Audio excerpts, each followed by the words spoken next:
The sun was setting over the vast, untamed plains of Arizona when Cole Maddox, a lonely rancher known for keeping more distance from people than from danger, rode along the ridge searching for a stray calf, and perhaps a little piece that had been missing from his life since the loss of his family years ago. But what he stumbled upon instead was a sight so brutal, so haunting, that even the hardened desert seemed to hold their breath. A small Apache girl, no more than 8 or 9, hanging limp from a tree branch, wrists tied, ankles bruised, a rough wooden sign dangling against her chest with harsh words carved by a blade, "White men don't forgive." And for a long, terrible moment, Cole's world stopped. The wind fell silent, and his breath froze because he had seen cruelty before, but never anything this twisted. He leapt off his horse, boots slamming the dusty ground as he rushed to her, praying he wasn't too late, and when he cut the rope and caught her tiny body in his arms, he felt a faint, fragile pulse, weak but alive. And Cole whispered, "You're safe now, little one. I got you."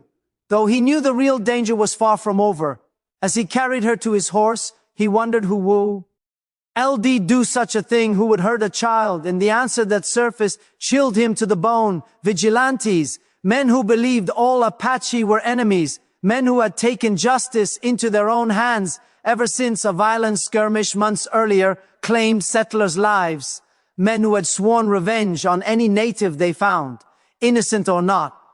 And as Cole rode hard toward his ranch, with the girl wrapped in his coat, he remembered how many times he had been told to stay out of Apache business. But he could no longer pretend neutrality when a child's life hung in the balance. He reached his ranch, a lonely, quiet place surrounded by miles of open land, and gently laid her on his bed, lighting a lamp and grabbing his medical supplies, hands shaking as he cleaned her cuts, wrapped her wrists, and eased water onto her cracked lips. And for hours, he worked in silence, refusing to give up, refusing to let death steal someone else from him, until at last her eyes fluttered open, dark and filled with fear, confusion, and something deeper, mistrust so rooted it pierced his soul. She tried to sit up, but pain shot through her body, and she cried out in Apache, words Cole didn't understand, but emotions. She did. She thought he was another enemy, another white man who meant harm. So he raised his hand slowly, speaking softly, "I ain't here to hurt you. I pulled you from that tree." And though she didn't understand all his words, she sensed no threat in his voice, and she sagged back into the blankets, exhausted. Hours passed, then dawn painted the horizon gold, and Cole woke to find the girl staring at him cautiously, clutching his blanket like a shield. And when he asked her name, she hesitated before whispering, "Nayeli," a name that meant "I love you" in her language. Something so gentle and pure, it made the cruelty she'd suffered even more horrifying. Cole nodded respectfully, repeating the name with care, trying not to butcher it, and as the girl watched him move around the cabin preparing food, she seemed to study him like someone trying to decide whether a rattlesnake was coiled in his shirt or a guardian angel had walked into her nightmare. When she tasted the warm broth he offered, her eyes softened just a little, and for the first time Cole saw a glimpse of the child beneath the trauma. But that fragile piece shattered hours later, when the thunder of horses echoed across his land. Men he recognized by their silhouettes, members of the Hollow Ridge Vigilance Riders, known for doing God's work as they called it.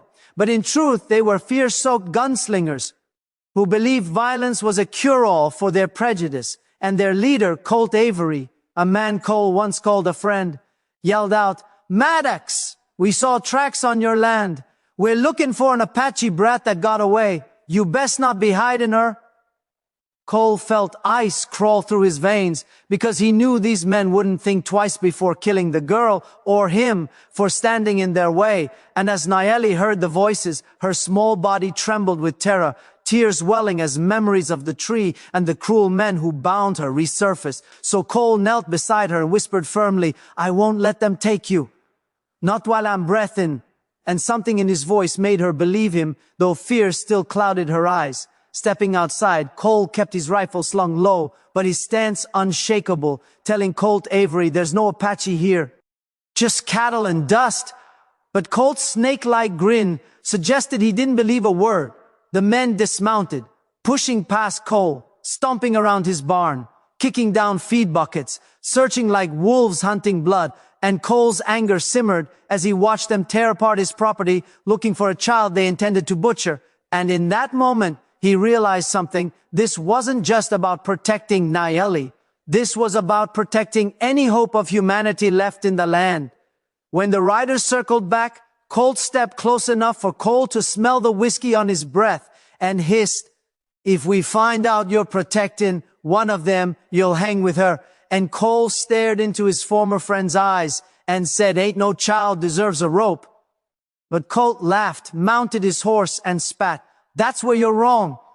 They're born enemies." Watching them ride off, Cole felt rage, grief, and a terrible weight settle on his shoulders. He had chosen his side, and there was no turning back. That night, when the sky turned black and coyotes howled in the distance, Nayeli finally spoke more English. Just enough to whisper, "Why? Save me?" And Cole answered with a truth that came from deep wounds.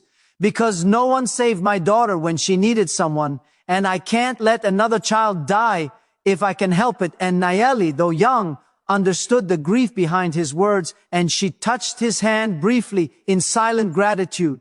Over the next days, she regained strength, even smiling once when Cole's old horse sneezed loudly.